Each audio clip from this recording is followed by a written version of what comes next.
Kita lagi gak ngomongin negara lain. Ini tentang Indonesia. Tentang beras, tentang makanan pokok kita semua. Yang belakangan ini makin bikin resah. Bayangin, di tengah harga beras yang udah mahal, ternyata ada juga yang mengoplos beras. Iya, beras oplosan.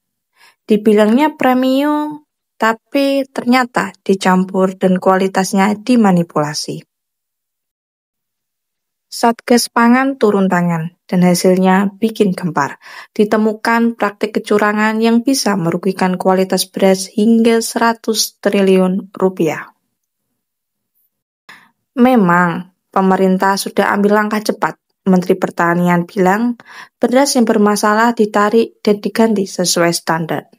Tapi, masalahnya nggak sesimpel itu, karena masyarakat masih tetap resah. Kondisi sekarang itu aneh. Harga beras mahal, tapi harga gabah dari petani juga bagus.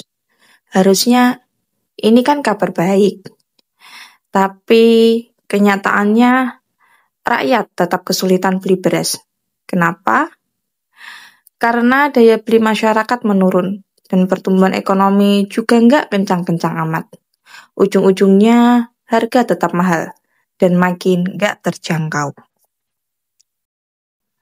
Masalah yang lebih besar adalah 90% distribusi beras dikuasai oleh swasta. Dan kita tahu kalau swasta itu tujuannya ya untung. Nggak salah, tapi kalau semua diserahkan ke pasar, rakyat bisa jadi korban. Apalagi kalau ada yang nakal, oplos-oplos beras demi untung besar. Jadi apa yang bisa dilakukan negara? Pemerintah harus menyerap langsung beras petani lewat Bulog dan BUMD. Setiap daerah harus punya gudang beras. Target serapan minimal 20 hingga 50% kebutuhan lokal. Bisa kok, asal ada kemauan politik. Harga eceran tertinggi harus terus dievaluasi. HIT ini penting supaya nggak ada jual beras seenaknya. Harus dievaluasi rutin minimal 3 bulan sekali. Pengawasan harga dan distribusi harus ketat dari pusat sampai daerah. Setiap pengusaha beras harus lapor harga dan distribusi mingguan. Ribet? Iya, tapi ini cara paling efektif untuk mencegah kecurangan. Negara-negara maju nggak harus punya cadangan beras banyak, tapi mereka punya kontrol kuat dari hulu ke hilir. Jepang misalnya, kuat banget di koperasi petani, subsidi, dan asuransi. Petani dijamin oleh negara. Bahkan Amerika sendiri memakai subsidi pertanian sebagai alat negosiasi dagang. Lihat aja, dari tarif 32% jadi 19%. Itu bukti betapa pentingnya sektor pangan buat negara maju.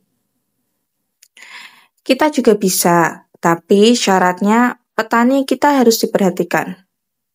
Kita juga bisa, tapi syaratnya petani kita harus diperkuat.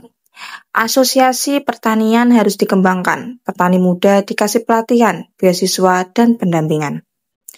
Semua ini sudah ada dasarnya di undang-undang, tinggal dijalankan dengan serius. Stabilitas beras bukan cuma soal harga di pasar, ini soal apakah rakyat bisa makan dengan tenang atau tidak. Kalau negara hadir menjaga harga dan kualitas beras, maka rakyat senang, pengusaha juga tenang, dan bangsa kita akan sejahtera. Beras bukan sekedar makanan, tapi simbol kehadiran negara di meja makan rakyatnya. Kalau kamu setuju beras harus diatur negara, bantu share video ini ya, kita kawal sama-sama. Biar nggak ada lagi rakyat yang lapar karena sistem yang salah. Jangan lupa like and share ke teman-teman kalian supaya teman-teman kalian juga tahu berita terupdate baik dalam dan luar negeri. Terima kasih.